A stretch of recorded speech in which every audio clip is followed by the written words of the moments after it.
Hello, Vachu. Let's see the first question for today. So we will be solving this passage today. Let's read the passage first. When first raised by European Commission President Ursula von der Leyen, the term de-risking was branded as a result of an independent European mind, different from decoupling the US version of China policy. However, it can hardly be seen as an evidence of European strategic autonomy. As many pointed out, de-risk brings no essential policy shift but more ambiguity and uncertainty. If it is shaped around broadly framed risks to national security, there is hardly any difference from decoupling, which is exactly what the US is doing. Then it's Europe's decision whether to follow US, leaving the concept overgeneralized and sliding into de-Sinicization. When Joseph Borrell said that de-risking does not target China in any sense and the EU has no intention of hindering China's development, it's necessary to explain why de-risking is applied to China only, that is Germany's China strategy.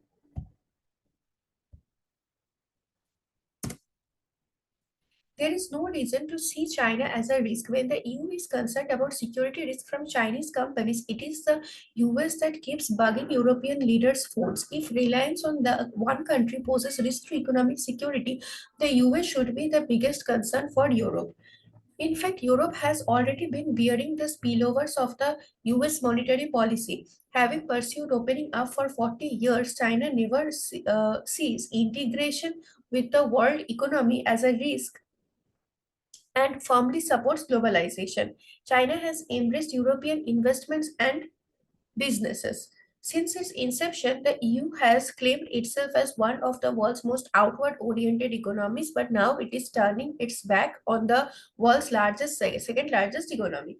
Is this due to a malicious whisper from someone else or Europe's loss of confidence? Be it de-risking or decoupling, the logic comes from mistrust in China and deep ideological bias. This mentality left from the last century serves no one's interest. When US chief CEOs knocked at Biden's door to dissuade the US government from the China curbs, they are warning that the law of technology innovation does not allow man-made barriers. Countries outside the North Atlantic have also voiced concerns over needless cost rises and disturbances to global supply chains. The real systematic risks come from Cold War mindset that would split the world economy and cause parallel systems. Europe made arduous efforts last century to put down one wall and get the two walls connected. Is it now building another? If not, it is essential to keep a clear mind and avoid taking a policy that pushes China away. ठीक है.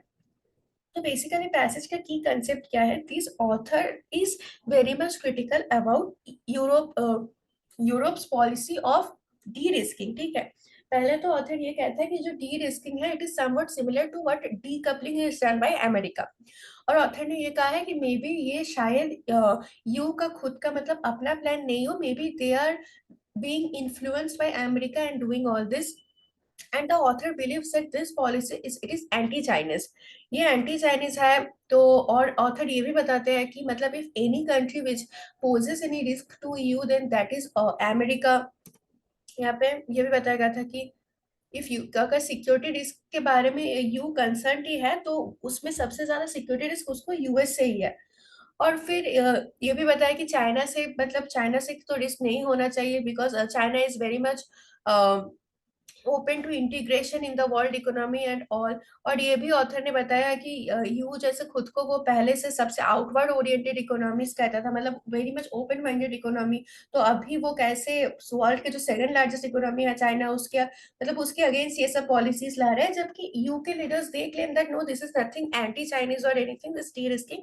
But author को मानना है कि हाँ this is anti Chinese.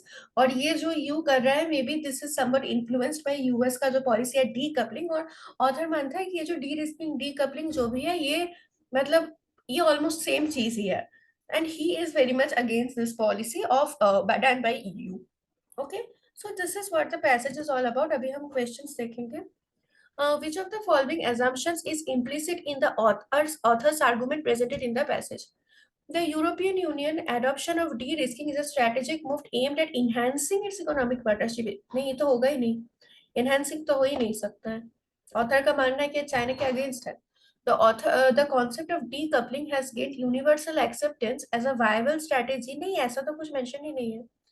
कि मतलब ऐसा तो कुछ नहीं है कि डी कपलिंग को यूनिवर्सल एक्सेप्टेंस मिला है चाइना के अगेंस्ट, मतलब चाइना के साथ रिलेशंस मैनेज करने के लिए, ऐसा तो कुछ नहीं है। The author's critic of D risking is primarily motivated by a belief in China's potential for global leadership. नहीं, ऐसा ऐसा भी कुछ नहीं है कि ऑथर एकदम कि author thinks China to be the most able global leader, ऐसा तो कुछ नहीं है। मतलब ऐसा तो कुछ हमको नहीं पता चलता है ना पैसेज पढ़ने के बाद। ये देखते हैं। The European Union's historical stance of openness and integration with the world economy is preferable to adopting protectionist measure। हाँ, ये हम assume कर सकते हैं। ये हम कौन सा लाइन से assume कर सकते हैं? यहाँ पे जो मेंशन था कि वर्ल्ड्स मोस्ट, कि you has claimed itself as world's most world's out most outward oriented economies, but now it is turning its back world's to world second largest economy. तो इससे हमको पता चलता है कि पहले यू का जो मेजर था वो may be open minded economy था। तो ऑथर को वही सही लगता था कि पहले इसका जो मेजर था खुद को ये जो क्लेम करता था, बट अभी ये सब D risking decoupling whatever policy is being brought, that is not which is something fit in the global economic scenario। Obviously author जो पहले वाले जो स्टैंड थे यू का वही सपोर्ट करता है, वही प्रेफर करेगा। So option D will be the correct answer for this question. Next question पे चलते हैं। Which of the following conclusions can be drawn from the author's argument presented in the passage? The concept of de-risking is a necessary and effective strategic for, नहीं ये तो होगा ही नहीं, ये तो पूरा contradictory है। The European Union's historical commitment to openness and integration with the world economy has been consistently successful। ऐसा देखो consistently successful ऐसा कुछ बताया नहीं गया है। इसका पहले ऐसा पॉलिसी था ओपन एंड इंटीग्रेटेड, तो वो बताया गया है, बट वो कंसिस्टेंटली सक्सेसफुल था ग्लोबल इकोनॉमिक स्टेबिलिटी प्रमोट करने में, ऐसा कुछ नहीं बताया गया है। See that the author views the European Union's adopting of de-risking as a misguided departure from its previous approach। हाँ obviously, सी तो हम क्लियरली मतलब क्लियरली कंक्लूड कर सकते हैं, क्योंकि वहां पे तो अभी हम जो सेंटेंस देखे हैं वहां पे साफ साफ लिखा था कि पहले जो ओपननेस इंटीग्रेशन का क्लेम करता था अभी it is turning its back against the second largest economy. तो ऑथर का व्यू यहाँ पे तो साफ है कि, और ये बताया कि he is very much critical about derisking. तो C can be the correct answer, D भी देख लेंगे। The adoption of protectionist measures like de-risking is the only viable option। नहीं, ये वापस से contradictory हो गया, तो C will be the correct answer for the second question। अभी हम थर्ड क्वेश्चन पे चलते हैं। Which of the following points most closely supports the author's argument presented in the passage? Global economic stability is best ensured through the establishment of strong trade barriers between the nation। नहीं, trade barrier क्यों होगा, ये तो होगा ही नहीं। US's decoupling strategy has been widely criticized by international leaders। देखो, decoupling strategy is being criticized by the author, ठीक है, अभी ऑथर का पर्सपेक्टिव है। ये इंटरनेशनल लीडर्स को पसंद है या नहीं, ऐसे तो हमको कुछ कोई इंफॉर्मेशन नहीं मिलता है पैसेज से। यूरोपियन यूनियंस, और हमको क्या करना है, ऑथर के आर्गुमेंट को सपोर्ट करना है। हाँ, सपोर्ट भी करना है, तो जिसके बारे में हमें बिल्कुल ही कुछ नहीं पता है हम वो तो नहीं वैसा ऑप्शन हम नहीं चूज कर सकते। सी देखते हैं। The European Union's historical commitment to openness and integration has led to increased economic interdependence among nations। हाँ, this will be the correct answer। The European Union's historical commitment to open has led to, हाँ ये हम बोल सकते हैं, क्योंकि देखो author was very much favourable for this part, ठीक है, कि जो हिस्टोरिकल पहले जो इसका ओपन एंड इंटीग्रेटेड इकोनॉमी था, तो अभी EU is departing from that and adopting this de-risking which the author doesn't support। तो ऑथर का बात जो मेन पॉइंट है ऑथर का, पहले तो हमको अगर हमको स्ट्रेंथन करना है तो हमको समझना है कि ऑथर का मेन पॉइंट क्या है। तो ऑथर का मेन पॉइंट यही है कि ये जो डी रिस्किंग है it is not good for the economic policies. पहले जो EU का स्टैंड था पॉलिसी था वो सही था, अभी ये जो डी रिस्किंग कर रहा है इट इज एंटी चाइनीज, जो कि EU लीडर डायरेक्टली एक्सेप्ट नहीं कर रहे हैं। They are saying it is not anti Chinese, but author का मानना है कि हाँ it is anti Chinese and this things won't give any favourable results. तो इस बात को अगर हमको स्ट्रेंथन करना होगा तो हम ये बोल के स्ट्रेंथन कर ही सकते हैं कि हाँ जो पहले पॉलिसी था EU का it has led to increase economic interdependence among nation. तो फिर इससे तो स्ट्रेंथन होगा। देखो ये तो कंट्राडिक्टरी था, ये स्ट्रॉन्ग ट्रेड बैरियर्स अगर हम बोल देते तो ये कंट्राडिक्टरी होगा। और ये जो था कि decoupling strategy has been criticised by international, ये हम नहीं लेंगे। देखो एक तो है कि मेंशन तो कुछ नहीं है इसके बारे में, दूसरा ये भी पॉइंट है कि यूएस का decoupling strategy is not the main point of the author, हमको स्ट्रेंथन करना है ऑथर का आर्गुमेंट। और ऑथर का मेन पॉइंट यूएस का डीकपलिंग स्ट्रेटजी खराब है ऐसा, ये मेन बात नहीं है। मेन बात जो है यहाँ पे, दैट इज अबाउट जो यू है, यू का डी रिस्किंग को क्रिटिसाइज करना, that is what the author is doing mainly. ठीक है, डी देखते हैं। The concept of derisking has garnered widespread support from major global economy, ये तो ऑथर के आर्गुमेंट को वीकन करते हैं, तो C will be the correct answer. ठीक है, अभी हम चलते हैं फोर्थ क्वेश्चन पे। As per the above passage, which of the following does not correctly represent the author's view?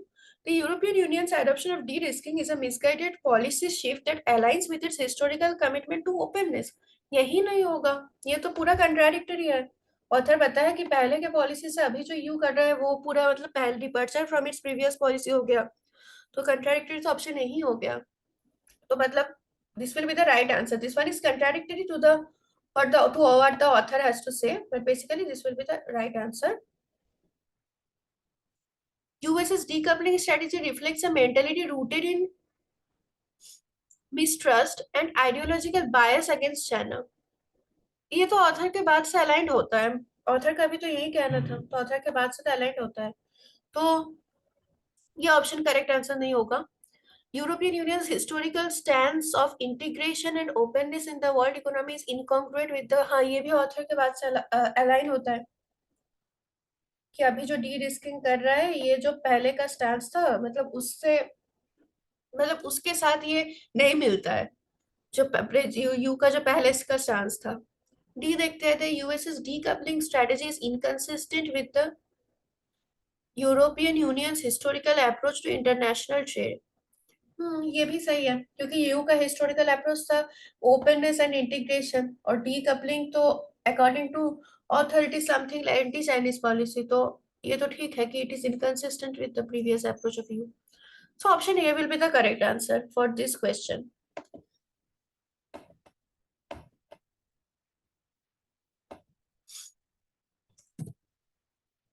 Which of the following best represents the main idea of the passage?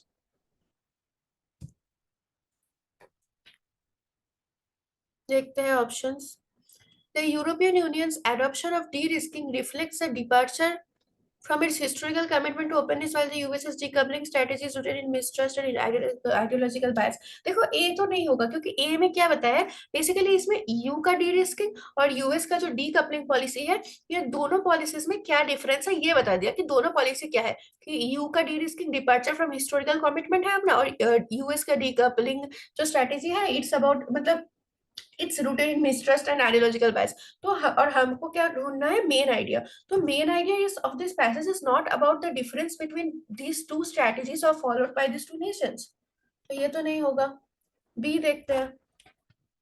The concept of de-risking is a misguided approach that contradicts European Union's historical stance of integration and openness. हाँ B हो सकता है बिल्कुल, but C and D भी देख लेंगे क्योंकि हमको हमेशा बेस्ट सूटेबल ऑप्शन को चूज करना है, तो सी एंड डी भी देखेंगे। The European Union's commitment to global economic stability has led to the adoption of de-risking and a departure from its historical approach। नहीं ऐसा तो कुछ नहीं मेंशन है कि इसका commitment to global economic stability की वजह से अभी ये de-risking अडॉप्ट कर रहा है, नहीं ऐसा तो कुछ मेंशन नहीं, सॉरी ऐसा तो कुछ मेंशन नहीं है।